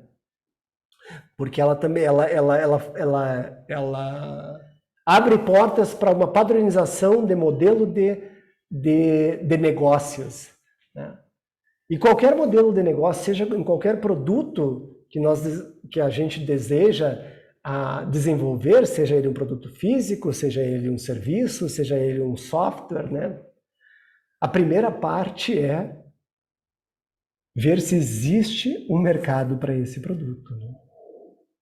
A primeira parte é ver se existe uma possibilidade para esse produto, é como que eu abordo esse mercado. Eu estou adicionando um valor com esse meu produto? Eu respondo essa pergunta, sim.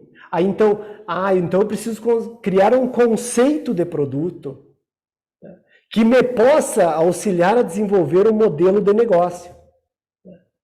E esse modelo de negócio, normalmente, eu faço através de uma análise do mercado que vai criar um business case.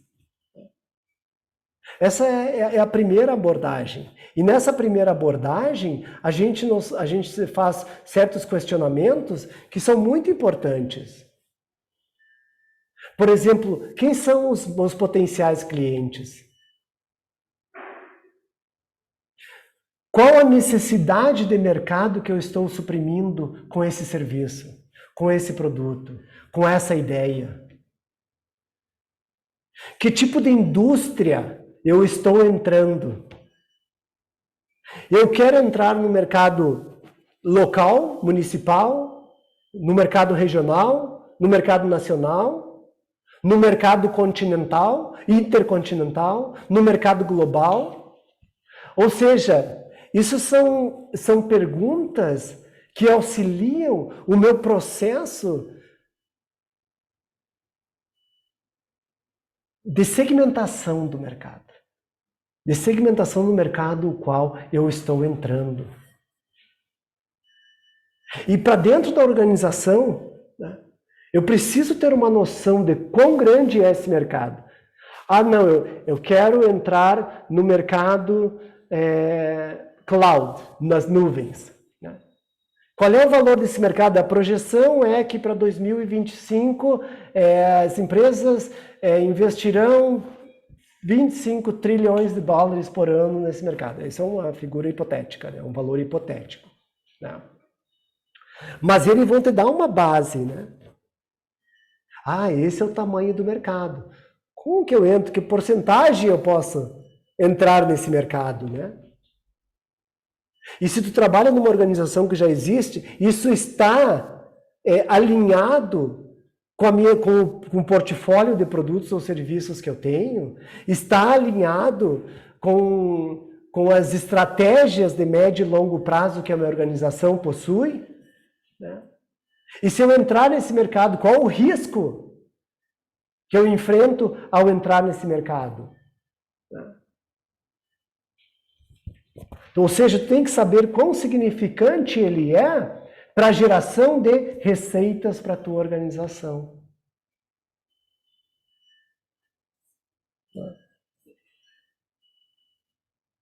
E depois tu entra em partes mais complexas, que são as definições específicas de como realmente eu vou trabalhar esse mercado. Mas isso tudo, nesse ponto, até agora, né, é tudo uma ideia. Tu está fazendo uma análise. E isso é super importante. Né? E isso é algo que, por isso que as corporações são sempre corporações e permanecem corporações. Né? Porque elas investem bastante tempo nessa análise.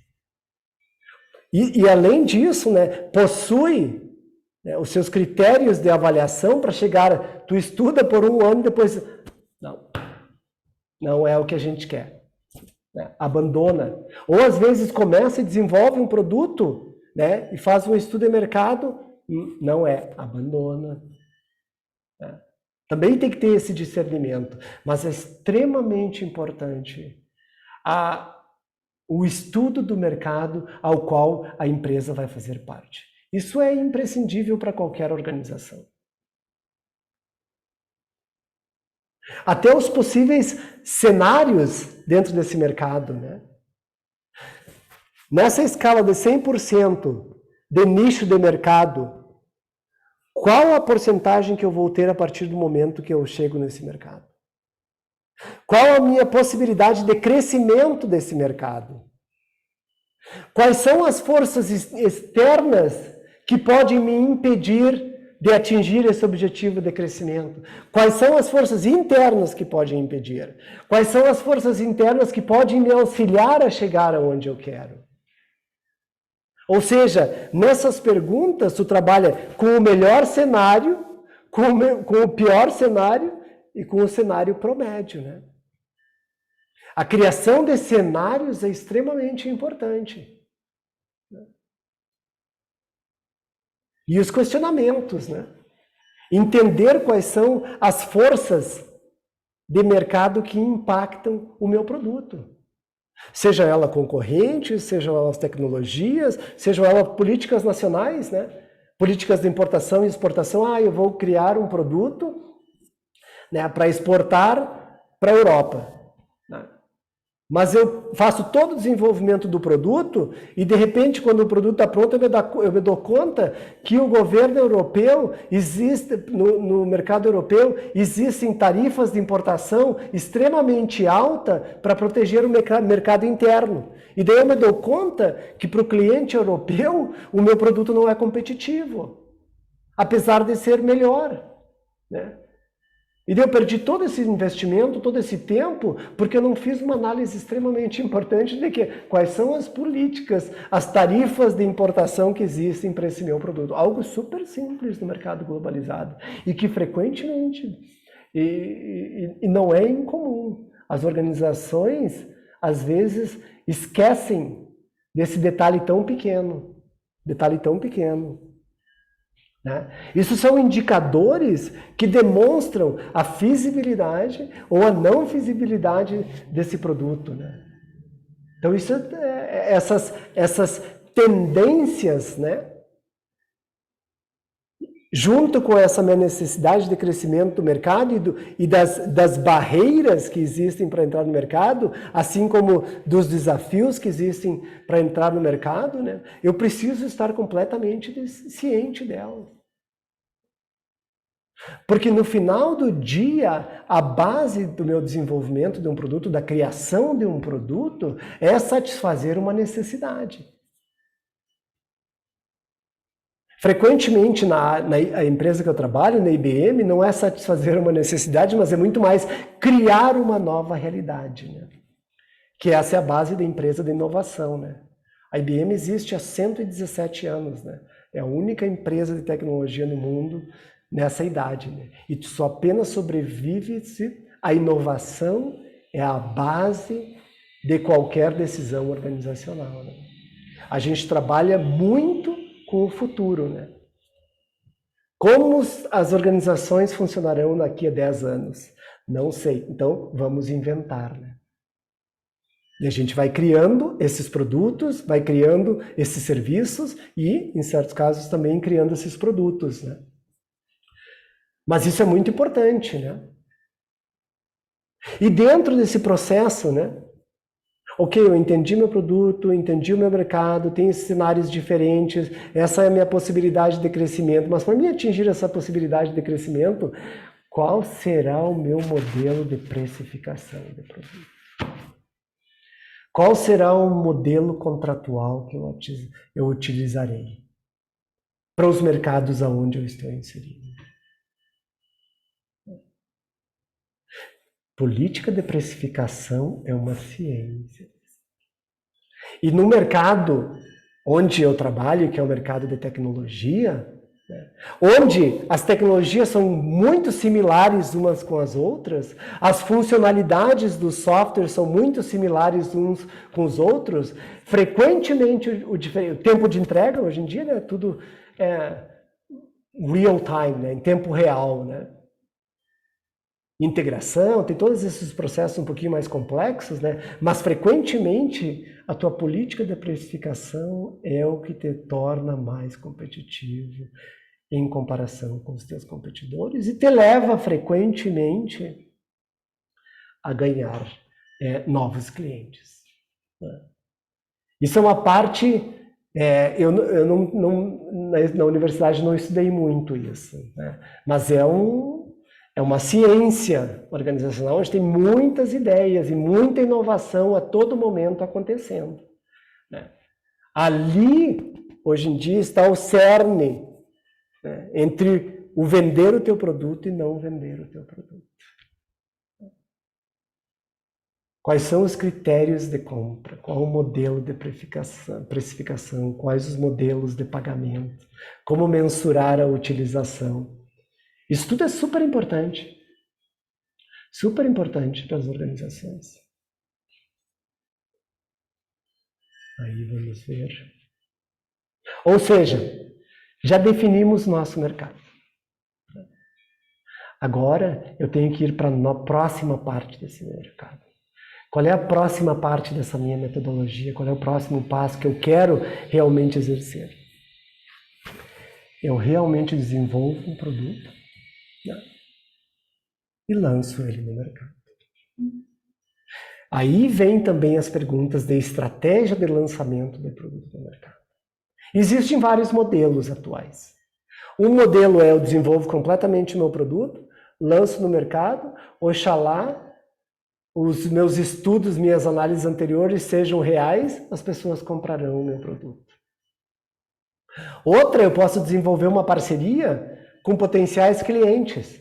Eu vou desenvolvendo o produto, ele vai consumindo o produto e vai me dando uma retroalimentação imediata se aquele produto será útil para a sua organização.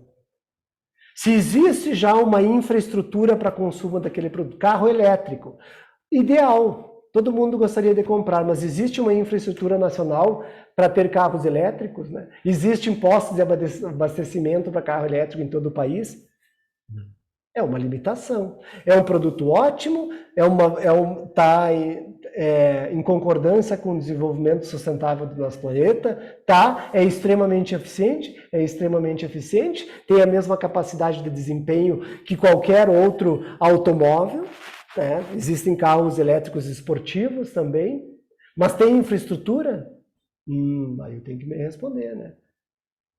Então eu tenho que provar que aquela minha visão e aquela minha ideia, elas realmente se manifestarão, né? Então essa retroalimentação é um outro modelo, né? E o outro modelo é aquele completamente de terceirização, né? Tu vai desenvolvendo para outras pessoas as ideias delas, que também é um modelo de mercado, né? Mas tu tem que definir exatamente, né, o que é que tu realmente quer desenvolver. E uma vez que tu chegou lá e viu, sim, existe uma demanda, as pessoas, as organizações ou as pessoas, né, porque depende do modelo, a IBM normalmente vende para empresas, né? Aí tem outras empresas tipo Apple, né? Apple vende para o consumidor final, tá? Então depende de quem é o teu tipo de consumo. Você está vendendo para as organizações, tá? As organizações necessitam desse produto e estão dispostas a pagar esse preço pelo produto que eu estou vendendo, considerando todas as características necessárias, né, de aprendizado, de implementação, de integração, de uma nova realidade, né? Aí eu começo produção em escala, né? Só que uma vez que eu estou produzindo e estou vendendo, o mercado ele não é apático, né? O mercado ele não é passivo, ele não é letárgico. Ou seja, ainda existe um mercado onde eu sou o único fornecedor. O que acontece? Eu tenho competidores. Outras empresas que também estão lutando por aquele pequeno nicho de mercado, onde às vezes 1%, 2% de nicho de mercado é o equivalente a milhões de reais por mês, ou por ano, ou dólares, né? Ou bilhões, né? Ou seja, eu tenho que estar constantemente monitorando o mercado onde eu atuo. Monitorando o mercado onde eu atuo, né, é aquela ideia, é tu estar observando a casa do vizinho, né? O que os meus competidores estão fazendo? Que tipo de funcionalidades eles estão adicionando ao produto? Que tipo de design eles estão adicionando ao produto? Que tipo de política de precificação eles estão introduzindo? Que tipo de modelos contratuais eles estão utilizando? E aí as perguntas são infinitas. E são perguntas que eu tenho que fazer, e se eu trabalho numa realidade global, ela se torna muito mais complexa, né?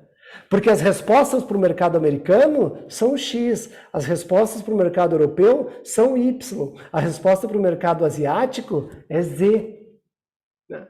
E aí eu tenho que pegar todo esse embaralhado de respostas e fazer uma simples análise, né, de adicionar valor e trazer resultados, né? Eu adiciono esse tipo de valor, eu consigo trazer resultados em todos esses mercados. Se todos esses mercados me são rentáveis, né? Aí vem análise de profits, de lucros, né? Qual é o mercado mais lucrativo? Eventualmente tu vai dizer, não, mas o continente americano ele é o mais lucrativo. O continente asiático, tô entrando nesse mercado, ele não é mais lucrativo e as funcionalidades que eles pedem é essa. Aí tu vai fazendo aquelas adaptações regionalizadas do teu produto.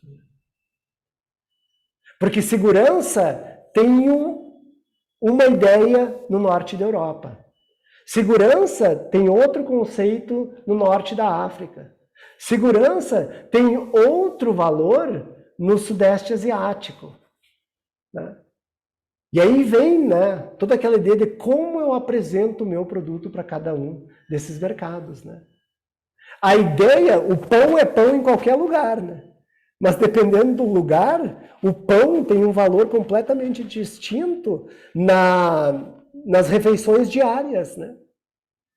Tem um valor emocional, tem um valor cultural, né? Tem um valor de status em algum lugar, né? Um país, as pessoas muito pobres nem pão conseguem, um país muito pobre, né? Nem pão conseguem produzir, porque não conseguem ter todos os ingredientes ou porque não tem um forno em casa, né?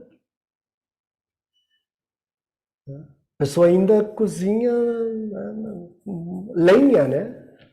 E não é nem um fogão a lenha e um metal em cima, e ali ela faz toda a alimentação, ou uma panela, né? E que também é um mercado, porque essas pessoas, apesar de serem pobres, elas compram o seu arroz, compram a sua farinha, compram o seu feijão, né? Tudo isso são produtos. E às vezes esses produtos são desenvolvidos para esse mercado específico, né? Uma coisa interessante na Índia, que uma amiga uma vez me fez um comentário, ela trabalha para a Unilever, né, também formada em Santa Maria, hoje em dia já não mais está na empresa, tem a empresa dela, né? Então a Unilever, eles trabalham com shampoos e condicionadores, né? Normalmente shampoo e condicionador é uma embalagem grande, né? 500 ml, 300 ml, né? Na Índia, eles vendem sachês de shampoo, sachês de condicionador, né, que tem, sei lá, 5 ml de shampoo dentro, 5 ml de condicionador dentro. Por quê? Porque aquela pessoa pobre, esse é o máximo que ela pode comprar, e de repente ela vai lavar os cabelos uma vez por semana. Né? E tudo isso é resultado de análise de mercado e adaptação ao mercado local. Né? É super interessante ver, né? Por isso que o mundo de marketing é fascinante. Né? E daí, voltando à ideia, né? Eu tenho que estar constantemente monitorando as tendências do meu mercado, né? Os passos dos meus competidores, né? E a minha própria estratégia organizacional para ver se esse produto ainda é viável, né? Uma realidade que a gente vive na IBM, e agora que já faz tanto tempo que eu estou na empresa, às vezes a gente para de vender um produto, né? Porque na tendência daquele segmento de mercado, em conjunção com as estratégias organizacionais, existe uma discordância. Então o que a gente faz? Normalmente vende, né? Tu vende para outra empresa que está de acordo com as estratégias dela, né? Então, frequentemente, tu está comprando empresas por causa dos produtos, seja por causa dos produtos, seja por causa dos clientes que elas já possuem, né? E também tu vende. E vende para alguém que para eles vai ser extremamente lucrativo, porque, segundo as estratégias de médio e longo prazo, esse é o nicho de mercado que eles querem satisfazer, que não é mais o nicho de mercado que nós estamos interessados em satisfazer. Né? Então, essa abordagem ela é extremamente importante. Né? Ou seja, em outras palavras, né, tu começa com uma análise de mercado, tu vai definindo e vai testando e vai provando a feasibilidade, a potencialidade, a lucratividade do seu produto, tu cria esse produto, serviço, ideia, né, lança ele no mercado, né, daí tu tem os teus critérios de análise, né, para ver se está tendo o resultado esperado. E daí tu vai crescendo nesse mercado, mas ao mesmo tempo tu está constantemente monitorando as tendências desse mercado, as tendências dessa indústria, as tendências e como os teus competidores estão atuando nesse mercado. Que é o que muitas empresas carecem, né, desse também tipo de análise. Ou seja, tudo isso é uma metodologia, né, passo a passo, extremamente detalhada, para que o corpo executivo da organização possa chegar lá e ver as potencialidades de clientes, de precificação, de lucros, de pessoas que tu precisa, né, porque se torna lucros e perdas, né, uma entidade de lucros e perdas, e diz, vamos adiante, vamos continuar investindo nesse produto, né.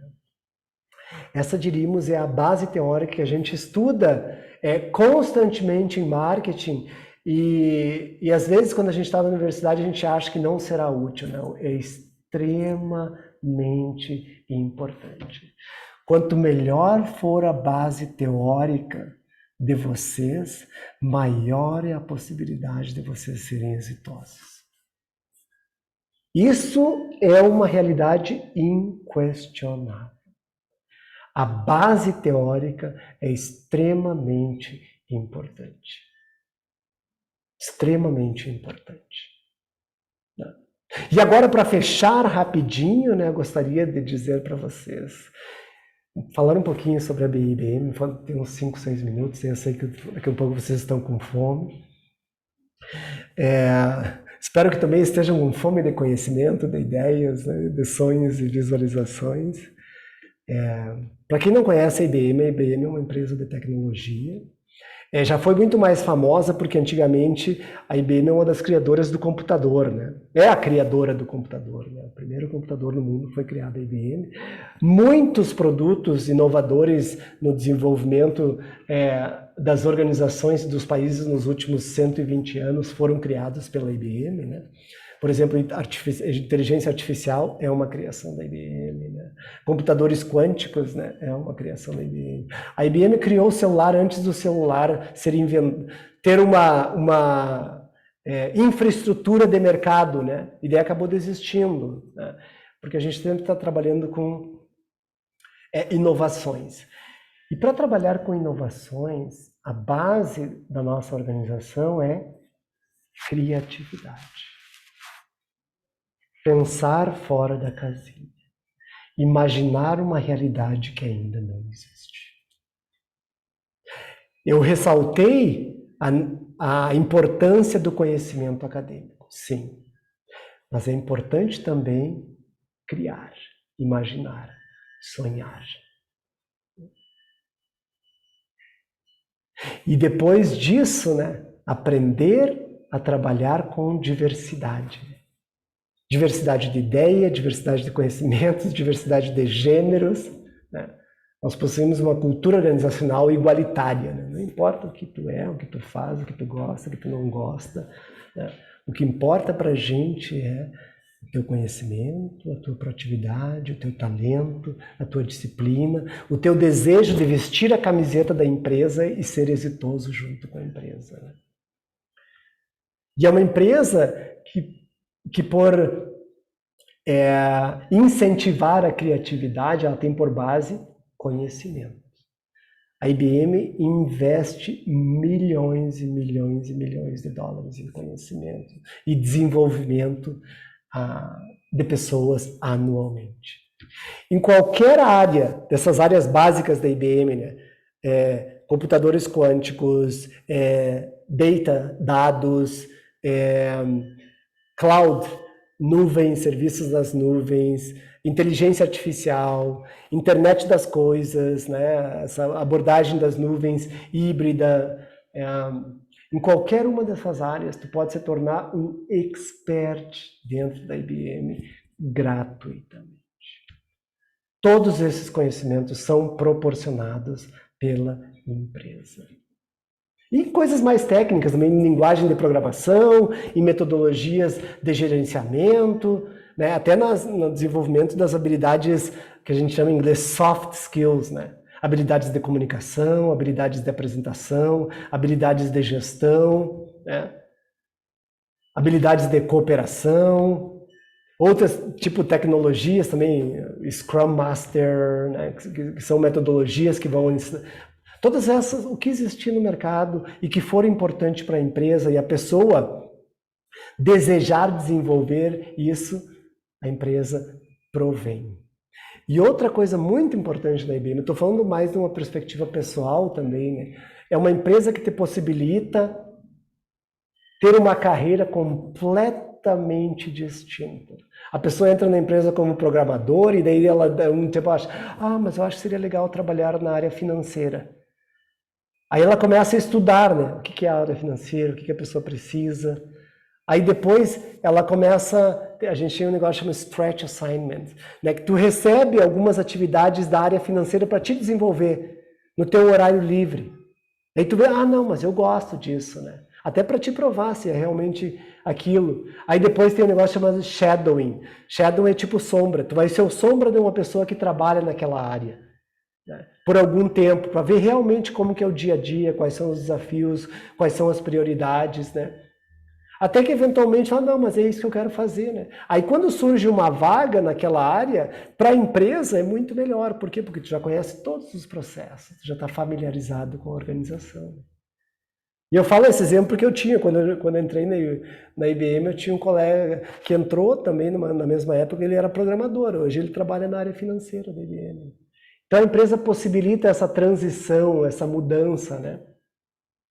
E também tem duas carreiras, tem carreira técnica e carreira de administração, né? Tu pode se tornar um vice-presidente global da empresa, tendo uma carreira extremamente técnica, né? Sem ser necessariamente uma carreira com gestão de pessoas, né? Então tem essa crescimento em Y, que eles chamam, né, de modelo organizacional. Sem sombra de dúvidas, a melhor empresa que eu já trabalhei na minha vida. Tem muita gente inteligente. Tem prêmios, é uma empresa que tem prêmios Nobel, trabalham na empresa. Gurus, né, nas diversas áreas das tecnologias e tendências. E que tem como base a cooperação. Isso é básico para qualquer organização.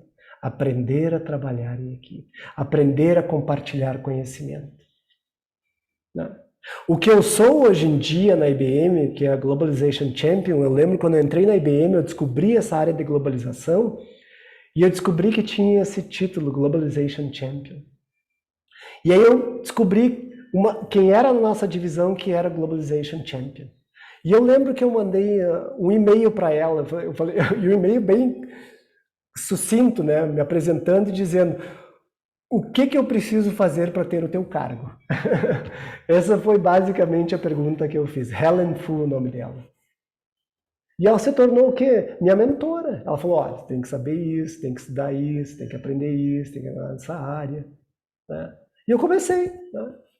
3 anos depois eu estava trabalhando na equipe dela. Né? 7 anos depois, eu cheguei naquele objetivo, daquele primeiro e-mail, né? O que eu faço para chegar até aí? Né? Hoje em dia ela já saiu da IBM. Não saiu da IBM, a IBM fez uma spin-off de uma parte da IBM e ela foi para aquela outra empresa. Né? Ou seja, as pessoas são assim, né? São abertas para te orientar, para te guiar, para compartilhar. Não existe pergunta insignificante, né? Não existe pergunta errônea, né? Isso é muito bonito dentro da IBM. Então, para concluir, meus amigos e minhas amigas e meus futuros colegas e estimado professor Rudimar, né? Sugiro que vocês deem uma olhada na página da IBM no Brasil, né? E oxalá encontrem algumas oportunidades as quais se encaixam com as vossas ambições profissionais, né? E daí preencham ali o seu currículo e espero que daqui, sei lá, uns 6 meses, 1 ano, eu receba um e-mail de vocês. Oi, Tadani, estou aqui. Ficarei muito feliz. E eu acho que é isso, agradecer, né? Se vocês tiverem perguntas, por favor, Estou aqui para responder, né? Pode mandar pelo chat ou pode também perguntar diretamente. A Carol teve que sair.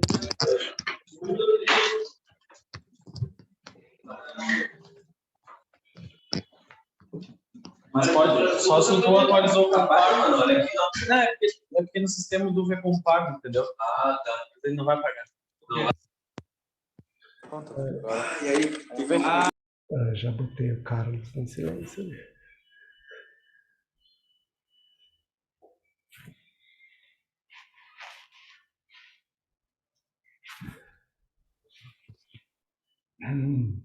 Pergunta que vocês queiram fazer ao Tadani, né? Estejam à vontade, ou escrevam a pergunta para que agora ou depois o Tadani possa responder. Quero destacar, o Tadani também foi um dos premiados em 2020, né, Tadani? Pela IBM, reconhecimento, né, pelo trabalho. Na verdade, eu já recebi vários prêmios e reconhecimentos. 3 vezes já fui escolhido como o melhor da IBM, que é um reconhecimento muito bom, que também tem um bônus, né? Então melhor ainda. E nessa área de globalização eu já recebi 6 prêmios por excelência e eminência. Pois é, então é a pessoa-chave correta e certa para vocês manterem contato, que eles tiverem interesse, e principalmente se desafiarem, como o Tadani falou, né? O universo nós criamos. Esse universo ele pode ser compacto, e quando é compacto cria medo, a pessoa tem receio de cruzar a barreira, mas ele pode ser super desafiador, mesmo na sombra, como o Tadani de alguma forma destacou, porque certamente depois haverá algum tipo de luz para a trajetória profissional de vocês. Negando o óbvio é que a gente chega a algum lugar, que é o que eu sempre falo para vocês em aula. O grande sucesso da palavrinha negócio é negar o ócio, deixar de ficar parado. Então tem que se movimentar e buscar de alguma forma espaço, e esse espaço, ele tem, sem dúvida, muito a ver com as redes de relacionamento. Network que vocês, de alguma forma, podem fortalecer, não somente com o Tadani, mas através do Tadani, através do Rudimar. E o principal motivo para eu sempre convidar uma pessoa que tenha a prática, um executivo que nos ensine e que nos elimine o medo, é justamente para que vocês fortaleçam os elos. Eu sei que muitas vezes dá um certo receio fazer uma pergunta para uma pessoa tão gabaritada e um executivo tão forte no cenário internacional, mas o Tadani é nosso amigo aqui, se tiver em dúvida pode perguntar que ele vai responder. Caso contrário, depois podem fazer por e-mail também, né, Tadani? Acho que até tinha um desses. Ok, muitos têm médico e horário.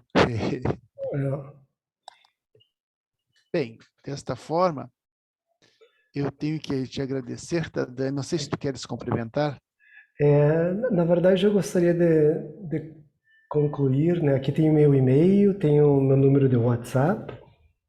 Sinta-se à vontade para escrever. Novamente, né, agradecer ao professor Rudimar, amigo professor Rudimar, né, pelo convite. Frequentemente estamos intercambiando algumas ideias, algumas visões, algumas sugestões. O professor Rudimar é uma pessoa muito generosa. Isso é uma alegria conhecer uma pessoa assim. A nossa Universidade Federal de Santa Catarina, que viveu nos meus sonhos e hoje em dia me possibilita estar aí, mesmo que num breve espaço de tempo, né? E a todos os alunos, sintam-se à vontade para escrever ou mandar uma mensagem com qualquer pergunta e dúvida, e desejo a todos vocês, né, uma carreira muito próspera, né? Uma vida de contribuição, de transformação e principalmente de prosperidade e êxito. Quanto mais prósperos somos, melhor fica para a gente, para nossa família, para nossa comunidade e para nosso país, né? Obrigado pelo convite, professor Rudimar. Perfeito, meu amigo Tadani. E dentre as principais palavras, todas super importantes, né? Tu mencionou algo que o constante aprendizado, né? E neste final de semana que passou do sábado, eu fui buscar um pouco mais de aprendizado, né? Como o meu filho está fazendo estágio aqui na BMW. Que legal! Ele fez mecatrônica, né? Não, é engenharia mecânica, né? Mecânica. Ele teve o dia da família, né? E aí fomos lá conhecer o parque, né? A planta da empresa, muito interessante. E eu aprendi um pouco mais, porque uma era aquelas visitas a Ford, etc., né? Há 10 anos atrás, e agora com tudo robotizado. Robotizado, né? Impressionante. Dani, meu amigo, sabe que sempre tu está do lado esquerdo do meu peito e as tuas palestras são super, super, super remodeladoras do nosso modo de pensar, são super, nos criam um entusiasmo maior, até mesmo aqueles professores que já estão com os cabelos brancos, dá uma energia assim, praticamente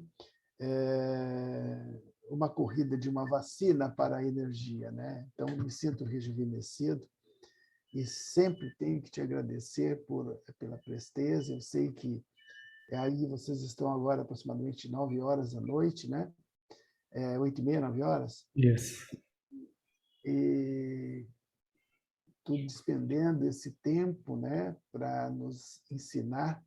Eu tenho certeza que agora todos os alunos que assistirem e os outros que vão poder ouvir essa gravação irão refletir, irão se entusiasmar, perder o medo, entrar em contato contigo, não especificamente para serem somente concorrentes a uma vaga na IBM, mas até para buscarem para as suas, muitos são empreendedores, né, buscarem dicas para como quebrar essa resistência, muitas vezes, que a gente tem de ser competitivo no mercado, né? A competitividade é a chave que todo administrador deve ter.